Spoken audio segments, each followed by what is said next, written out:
কানাডার মূলধারার রাজনীতিতে আবারও ইতিহাস গড়লেন বাংলাদেশি বংশোদ্ভূত ডলি বেগম।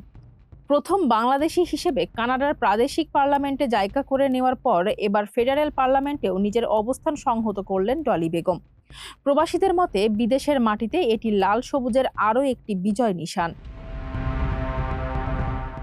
অন্টারিও প্রদেশের প্রাদেশিক পার্লামেন্টের সফল পথ চলা পেরিয়ে তিনি দেশটির ফেডারেল পার্লামেন্টের সদস্য বা এমপি হিসেবে শপথ নিয়েছেন।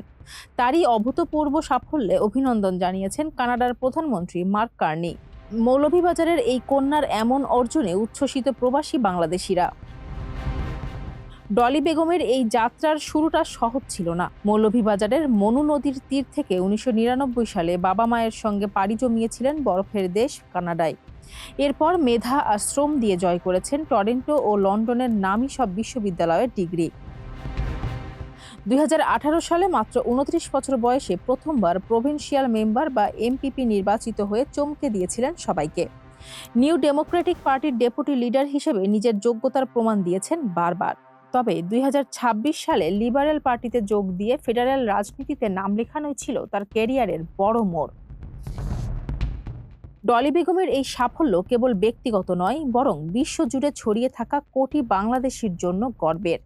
বিশেষ করে প্রবাসীদের অধিকার আদায় ও জনকল্যাণে তার ভূমিকা তাকে জনপ্রিয়তার শীর্ষে নিয়ে এসেছে।